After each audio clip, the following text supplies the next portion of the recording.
The mansion stood tall at the edge of the city, a place people admired from the outside. Its wide gates, shining glass windows, and marble floors gave an image of wealth and comfort. To neighbors, it looked like the home of happiness, a place where dreams came true. But inside those walls, silence lingered in every corner. The house felt less like a home and more like a lonely palace. Mr. Ryan, a well-known businessman, lived there with his only daughter, Ara. To the world, he was a man who had everything: money, respect, and success. But to himself, he was a father who could not reach his child's heart, no matter how much he tried. Ara was only 7 years old, yet her small shoulders carried a heavy sadness. She had lost her mother when she was just a baby. She never really knew her, but she often felt that missing piece in her life. The picture frames on the wall showed her mother's gentle smile, but that was all Ara had to hold onto. The warmth of a mother's embrace was something she had never felt. Over the years, Ryan tried to give Ara everything money could buy. Expensive toys, new clothes, the best room in the house. Nothing was denied to her. Yet what the little girl longed for was something far simpler: love, attention, and someone who would stay. The maids who came to take care of her never lasted long. Some left within a month, some within weeks, and a few even left the very next day.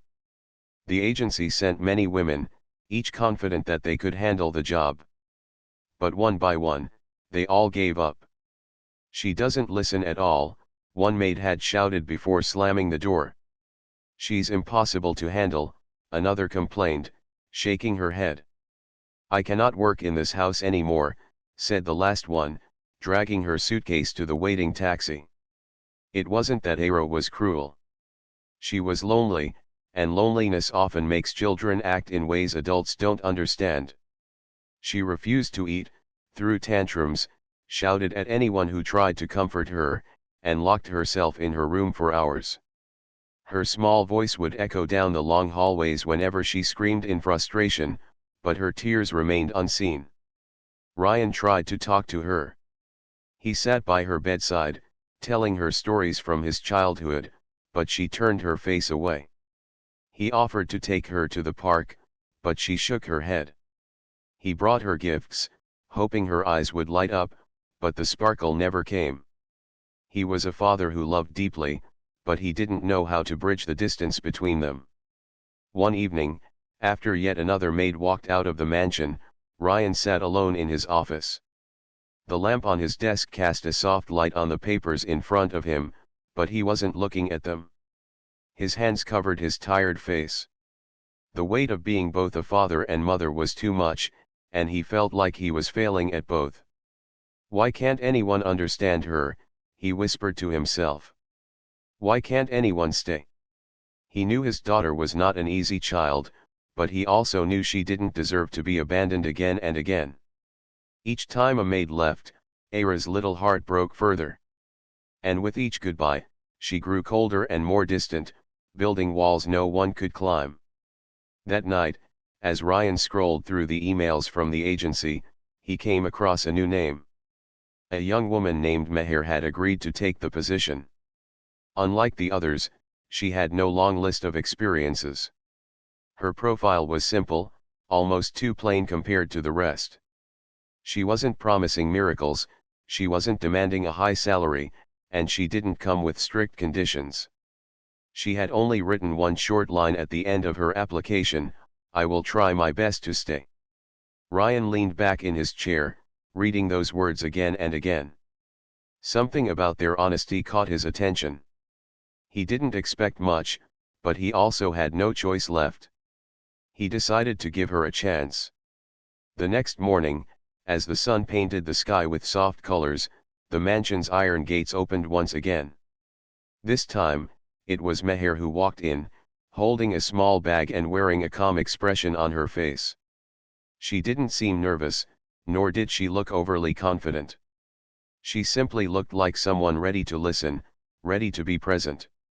No one knew yet that this young woman, with no great experience and no promises of perfection, would slowly change everything. She would not only touch the heart of a little girl who had forgotten how to smile, but she would also bring warmth to the mansion where silence had lived for too long. And so, without fanfare or noise, Meher stepped into a story where many had failed, but she carried something different within her: patience, kindness, and the courage to stay. The morning air was fresh when Meher arrived at the mansion. Her footsteps echoed lightly on the marble floor as she entered through the wide wooden doors. She had never seen a house so big in her life. Chandeliers sparkled above, paintings covered the walls, and the long hall stretched ahead like something out of a dream. But even in all that beauty, Meher could sense the stillness. It was the silence of a place where laughter had been missing for too long. Mr. Ryan stood waiting in the living room. His eyes were sharp, but there was also tiredness in them, the kind only a worried parent carried. He studied Meher quietly. She was simple in appearance, dressed neatly in a plain blue outfit, with her hair tied back. She did not look like the other maids who came in showing confidence or fear. She looked calm, almost gentle. "You are Meher?" he asked, his voice firm but not unkind. "Yes, sir," she answered softly, her hands folded in front of her. "You read the conditions," he continued. "This is not an easy job. Many have tried before you. None of them lasted. My daughter, she is not easy to handle." Meher nodded. "I understand, sir. I will try my best." Those simple words carried no pride, no show of strength. Yet, Ryan felt something unusual in her tone. It was not just a promise, it was a quiet assurance. He gave her a small nod. "Very well. I will introduce you to Era." The moment Ryan mentioned her name, the atmosphere shifted. It was as if the mansion itself grew tense. He walked upstairs, leading Meher toward the little girl's room. Outside the door, he paused and looked at her. "She may not welcome you," he warned. "She may shout, refuse to talk, or even tell you to leave. Don't take it personally. She doesn't mean harm. She is hurt." Meher gave a small smile. "I understand." Ryan knocked gently on the door. "Era, my love, may I come in?" A faint voice came from inside, sharp and defensive. "I don't want anyone." Ryan sighed and opened the door slowly. The room was painted in soft pink, filled with toys, books, and a small study table. Yet, in the middle of all those things sat a little girl with long black hair and pale skin, curled up on the bed. She hugged her pillow tightly, her big eyes filled with suspicion as they landed on Meher. "Era," Ryan began carefully, "this is Meher. She has come to stay with us and help." "I don't want her," Era snapped. "Send her away." Her voice was louder than her small body suggested. She turned her face to the wall, refusing to look at them again. Ryan's shoulders dropped. He had seen this so many times before. Each maid came, faced the same rejection, and left. But Meher did something different. She did not try to speak to Era at once. She did not move closer or force her presence. Instead, she stood quietly, letting the silence settle. Then, with a soft tone, she said, "That's all right. You don't have to want me yet. I will just sit here for a little while." She pulled a small stool near the corner of the room and sat down, folding her hands in her lap. She did not watch Era directly, but her calm presence filled the room gently, like sunlight slipping through a window. Era turned her head slightly, surprised. No maid had ever said that before. Usually, they tried to win her with fake smiles, sweet voices, or forced kindness. But this woman was different. She wasn't pushing her way in. She was just there. Minutes passed. Ryan kept glancing at Meher, almost expecting her to give up. But she didn't. She sat silently, her posture relaxed, her eyes soft. Finally, Ryan touched Era's hair and said, "I'll leave you both for now."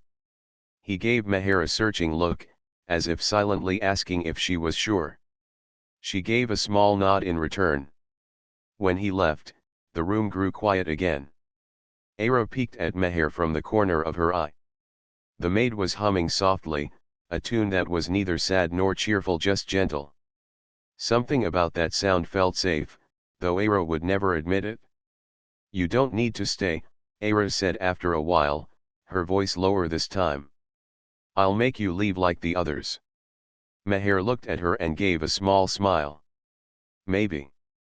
But until then, I'll stay." Ara blinked.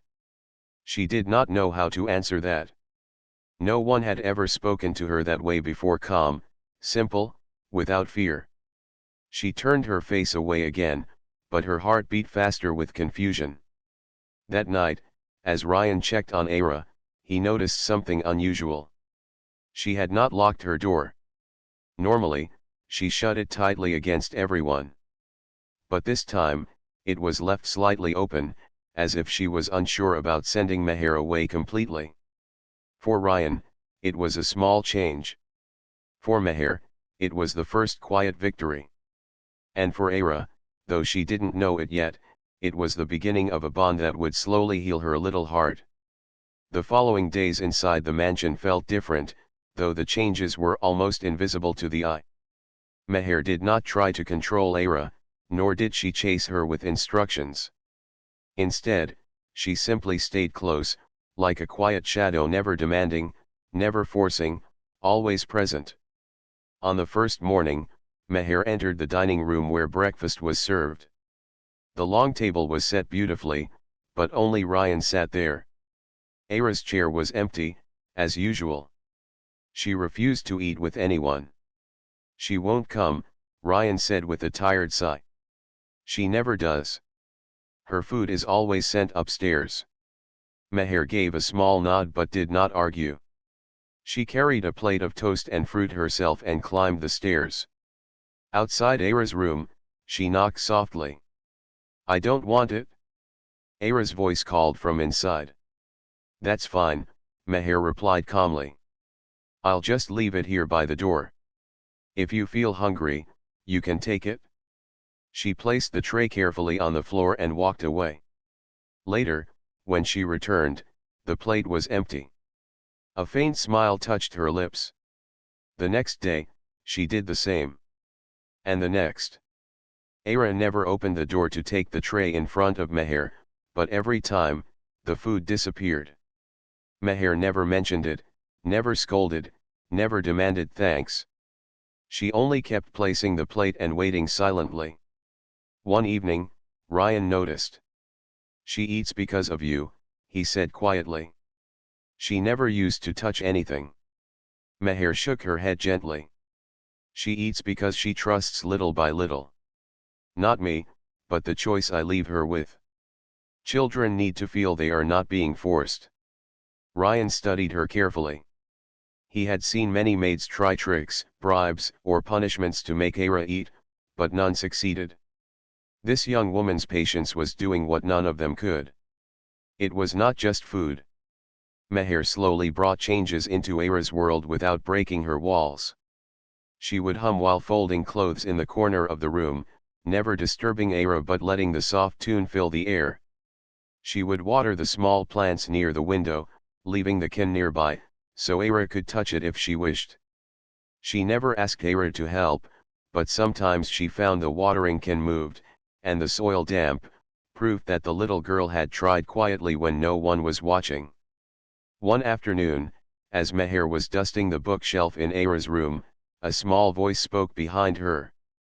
"You missed one," Ara said, pointing at the corner. Meher looked at her, surprised but smiling. "Oh, thank you. Would you like to show me where?" Ara hesitated, then slowly got up and walked over. She pointed at a dusty spot on the top shelf. Meher pretended to stretch but sighed dramatically. "Oh no, I'm too short. How will I reach it?" Ara blinked. "Use a chair." "Yes, I could," Meher replied, tilting her head, "but maybe you could climb and show me instead." For the first time, a spark of curiosity replaced the stubbornness in Era's eyes. She climbed onto the chair and wiped the dusty spot with a small cloth Meher handed her. When she climbed down, her cheeks held a faint pink glow, not of anger, but of shy pride. "You did it better than me," Meher said warmly. It was the first time Era smiled, even if just for a second. That evening, Ryan came home later than usual. He stepped into Era's room expecting the usual closed door. But this time, the door was slightly open. Inside, he saw his daughter sitting on the bed while Meher read from a storybook. Era was not curled up against the wall as she always was. She sat near Meher, still cautious but listening. Ryan stood silently at the doorway, his chest tightening. It had been years since he saw his daughter willingly sit with someone. When Meher finished the story, Era noticed her father watching. She frowned, embarrassed, and turned away quickly. The moment was gone, but Ryan had seen enough to know something was changing. Later that night, when Era was asleep, Ryan spoke to Meher in the living room. "How did you do it?" he asked, his voice low, almost fragile. Meher folded her hands in her lap. "She is not difficult, sir. She is just protecting herself. When someone has been left too many times, they build walls.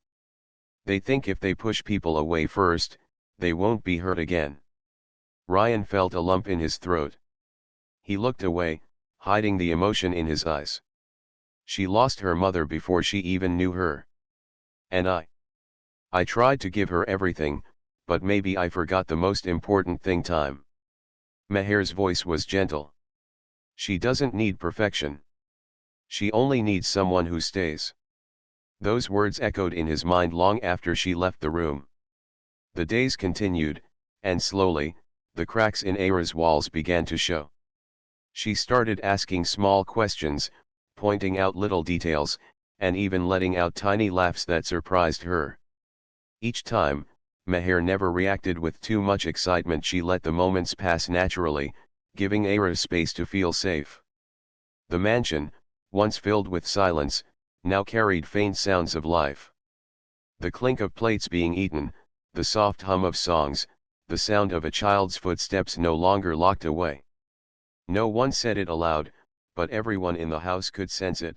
Something impossible was beginning to happen. The following days turned into weeks, and slowly, the mansion began to breathe again. The silence that once made it feel like an empty palace was now filled with small but meaningful sounds: the soft laughter of a child, the rustle of pages as stories were read aloud, and the quiet hum of a tune drifting from one room to another. Meher never rushed Era. She let trust grow like a seed in the soil, slow, patient, and gentle. And for the first time in years, Era allowed someone to step into her small world. One Sunday morning, the sun shone brightly, and the garden outside the mansion looked alive with colors. Meher stood by the window of Era's room, watching the butterflies hover over the flowers. She turned and said, "It's a beautiful day outside. Would you like to go to the garden with me?" Era, who sat hugging her doll, frowned. "I don't go outside." "Why not?" Meher asked softly. "There's nothing there," Era muttered. Meher smiled. "Sometimes, things appear only when we look closely. Come with me, just for a little while. If you don't like it, we'll come back." Era hesitated. She had always refused when anyone asked her to go out, but something about Meher's calmness made it harder to say no. After a pause, she whispered, "Only for 5 minutes." That was enough. They walked into the garden together. Era clutched her doll tightly, her steps small and cautious. The air smelled of fresh roses, and the soft breeze carried the songs of birds. For a moment, she looked around with curiosity, though she tried to hide it. "Look," Meher pointed gently, "that butterfly has golden wings. Do you see how it lands on the flower?" Era's eyes followed. She stared at the butterfly, her lips parting slightly in wonder. For the first time, she noticed the garden was not empty, it was alive, breathing, full of tiny miracles she had ignored before. They spent more than an hour outside, though Era had promised only 5 minutes. When they finally returned to her room, she was quieter than usual, but there was a softness in her silence. That evening, Meher found a small petal on Era's bedside table. The little girl had carried it with her, as if holding onto the memory of that simple joy. As days passed, Era began to test Meher in her own ways. Sometimes, she would say, "You'll leave like the others." "Everyone leaves?" Meher would answer with the same calm smile, "Maybe. But not today." Other times, Era would frown and declare, "I don't like you." And Meher would reply softly, "That's fine. I still like you." These answers confused Era. She was used to people getting upset, scolding her, or giving up quickly. But Meher's steady kindness made it difficult for her to push her away. Deep inside, a spark of trust began to grow.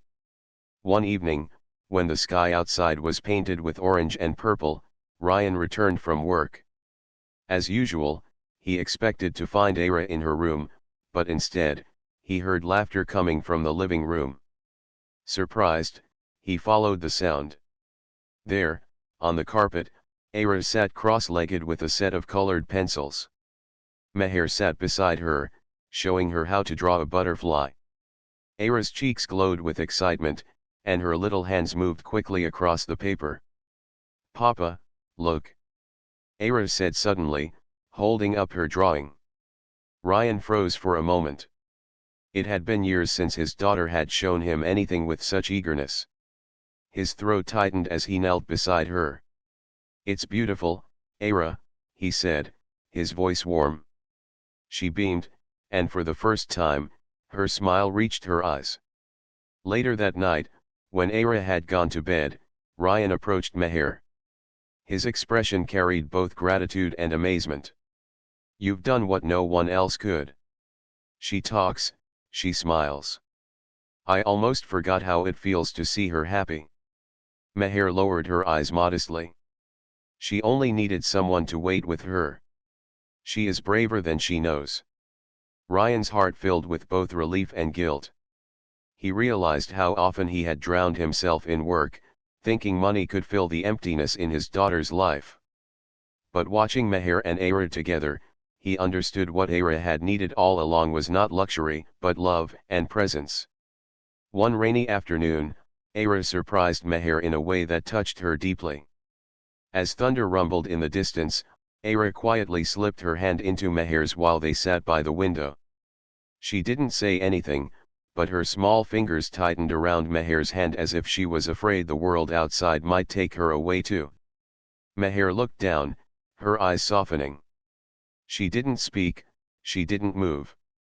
She only let Era hold her hand, allowing the child to feel the comfort of someone who wasn't leaving. That simple gesture was more powerful than words. It was the first sign that Era's walls were not just cracking, they were beginning to fall. The mansion that once stood as a silent palace was slowly turning into a home.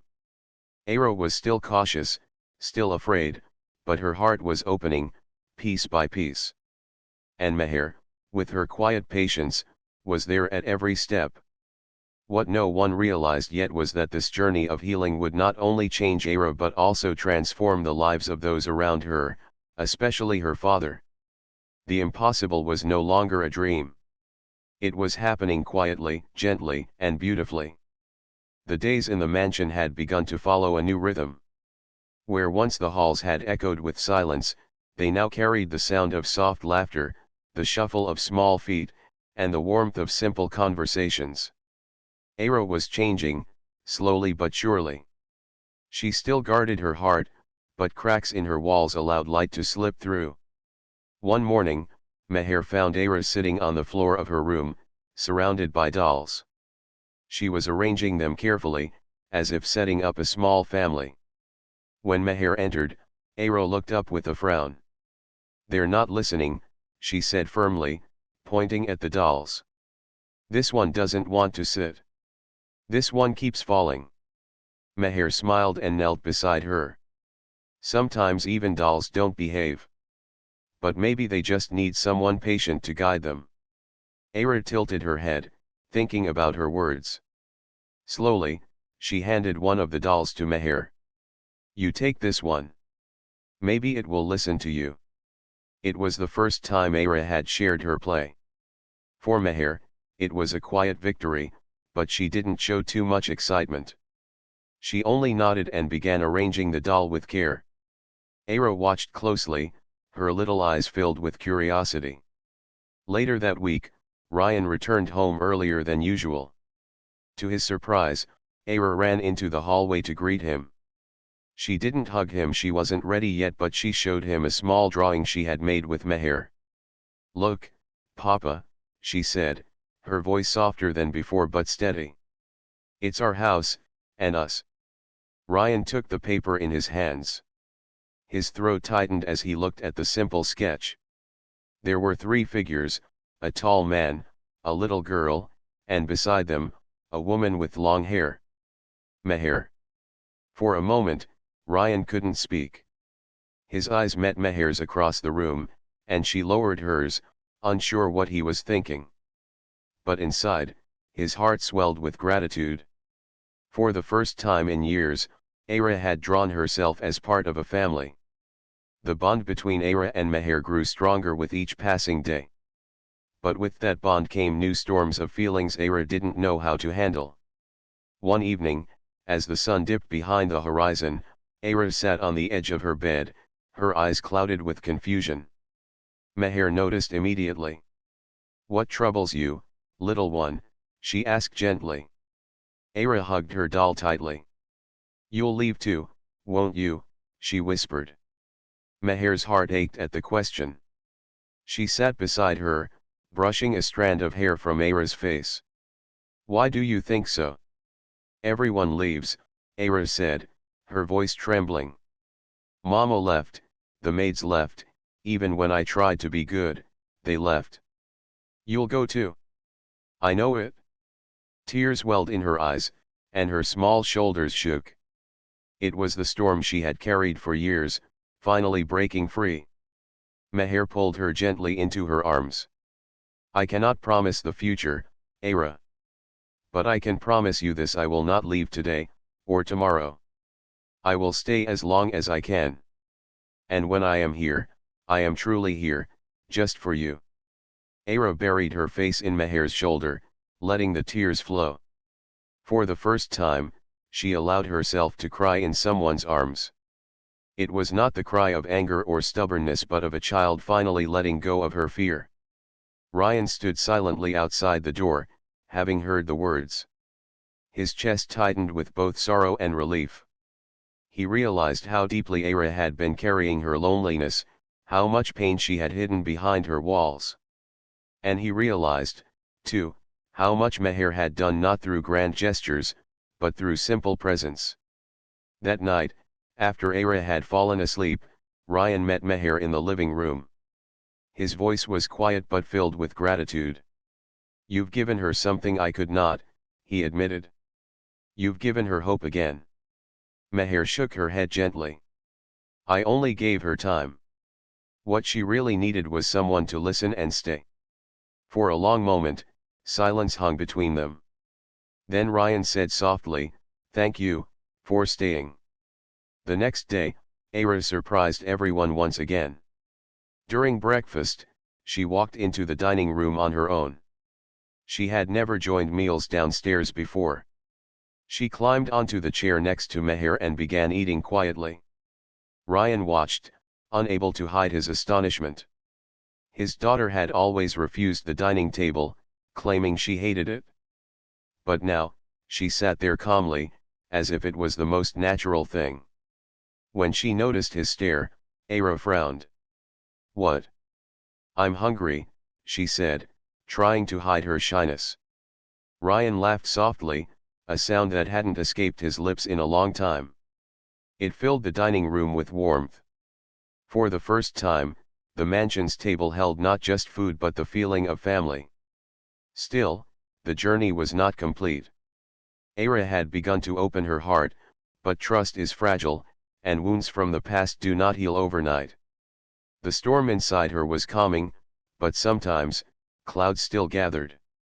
She still tested Meher with questions, still feared goodbyes, still held back from giving all of her trust. But Meher never wavered.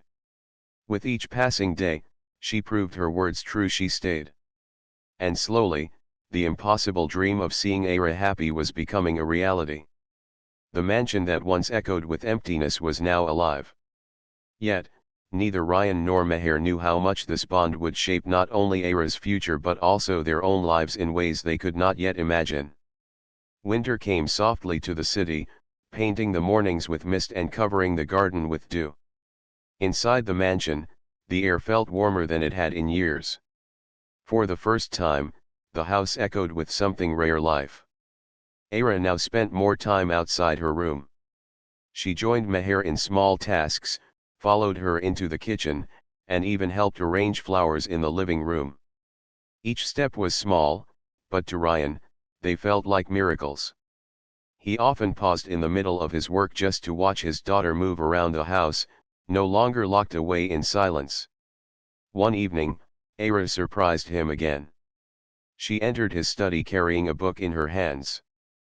"Papa," she said softly, "can you read this with me?" Ryan froze. His daughter had never asked him for something so simple, yet so precious. His eyes softened, and he pulled her gently onto his lap. They read together, his voice steady, her small fingers tracing the words. For the first time in years, father and daughter shared not just a room but a bond.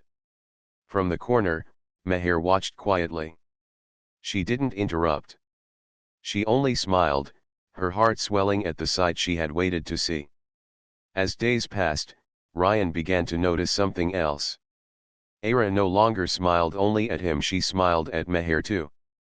Sometimes she would run to show her drawings, sometimes she would cling to her hand when thunder rumbled outside, and sometimes she would sit beside her, just enjoying the quiet. One night, as Ara lay half asleep, she mumbled, "Good night, Mama." Meher froze. The word slipped from Ara's lips unconsciously, spoken from a heart that had longed for comfort. Meher brushed her hair gently and whispered, "Good night, little one." When she left the room, she found Ryan standing in the hallway. He had heard it too. His expression was unreadable, part pain, part gratitude. For a moment, he struggled for words. Then he simply said, "You've become more to her than anyone else." Meher lowered her eyes. "She misses her mother. I can never replace her.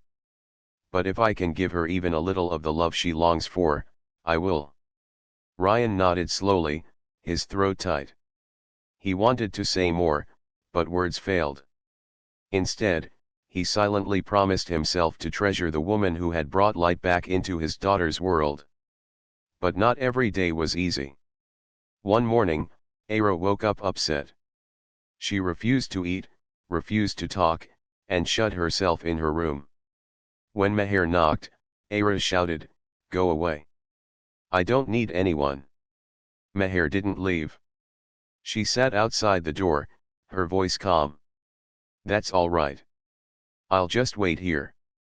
When you're ready, I'll still be here." Hours passed. Finally, the door opened a crack, and Ara's tear-streaked face appeared. She whispered, "You're still here?" "Yes," Meher said softly. "I told you I will stay." Ara pulled her inside and hugged her tightly. It was messy, filled with sobs, but it was real. In that embrace, Ara learned again that love doesn't leave when things get difficult. Ryan witnessed these moments again and again. Each time, his admiration for Meher grew deeper. She was not just a maid anymore, she was the anchor his daughter had needed, the bridge between loneliness and love. One evening, after dinner, Ryan found himself speaking words he had held back for weeks. "You've done more for Ara than anyone else ever could," he said, his voice thick with emotion. "I don't know how to thank you." Meher smiled gently. "You don't need to thank me, sir. She is worth every effort. Every child deserves to feel loved." Her words touched him more than she realized. For years, Ryan had believed money could solve everything. But now he understood what healed his daughter was not wealth, but kindness, patience, and presence. As the season moved on, the bond between the three of them grew. They began to eat meals together, walk in the garden, and share evenings filled with stories. The mansion no longer felt like an empty palace. It felt like a home. One cold night, as they sat near the fireplace, Aero leaned against Meher and whispered, "Promise you won't ever go." Meher looked down at her and smiled softly. "I promise to stay as long as I can, Aero. And no matter what, you will never be alone again." Ryan, watching the two of them, felt his heart ache with both love and fear. He feared what life would be without Meher now, not just for his daughter, but for himself. Yet, he also felt hope. For the first time since his wife's passing, he believed in happiness again. The impossible had happened. A child who once lived behind walls of silence had begun to open her heart. A father who once drowned in guilt had begun to heal. And the woman who entered the mansion with nothing but patience had become the light that tied them together. But their journey was not over.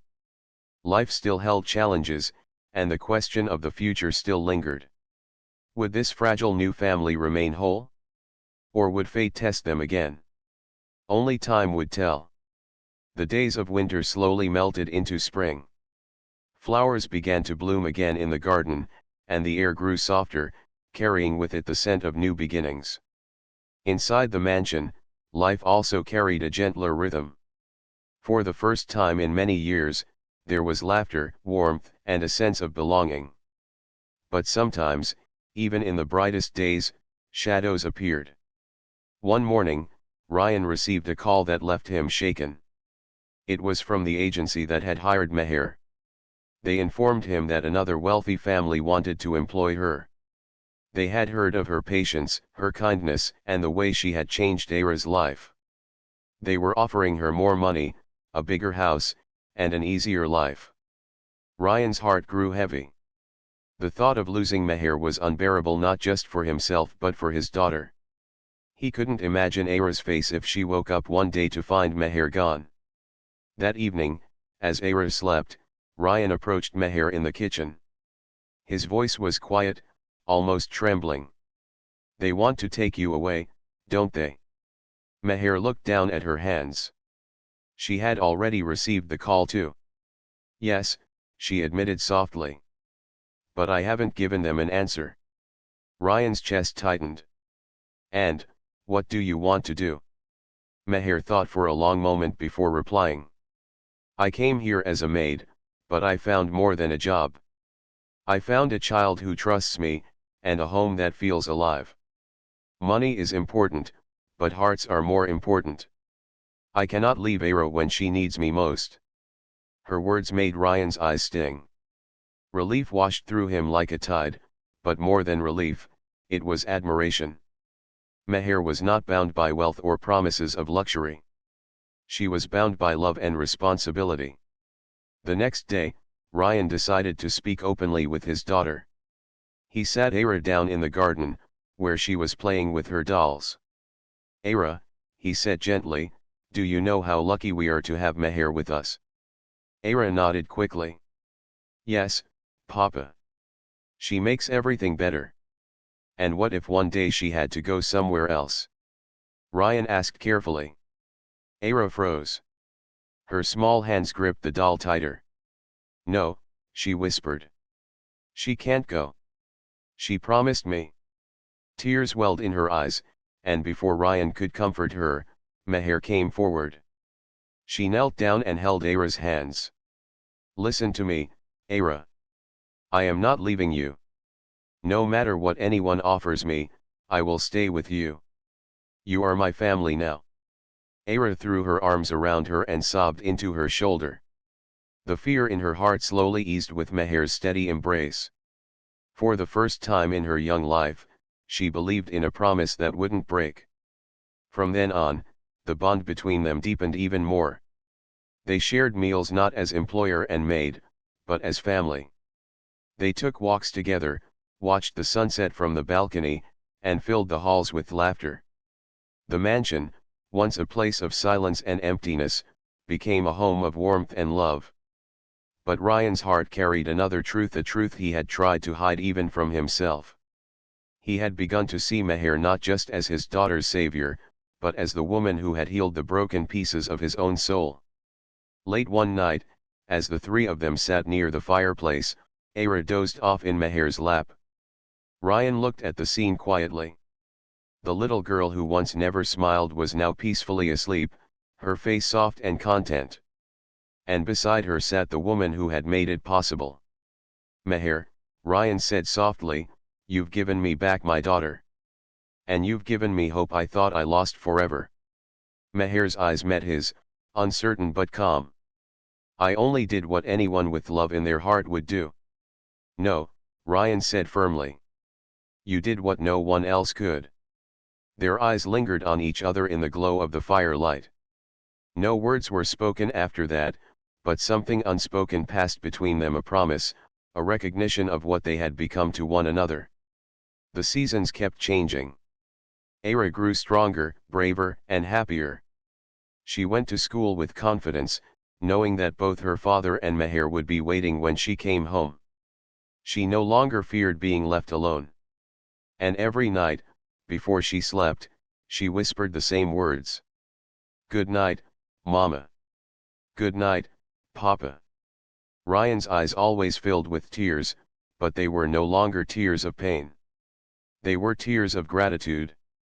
Years later, when people looked at the grand mansion, they no longer saw only wealth.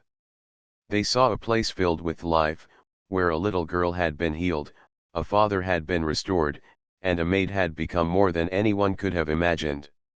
The story that began with loneliness ended with love. Ara found her mother's warmth in Meher. Ryan found his partner in her too. And Meher found the family she never knew she was searching for. In the end, the impossible had happened not through money, not through power, but through patience, kindness, and the courage to stay. It was not the mansion's walls that made it a home. It was the hearts inside it.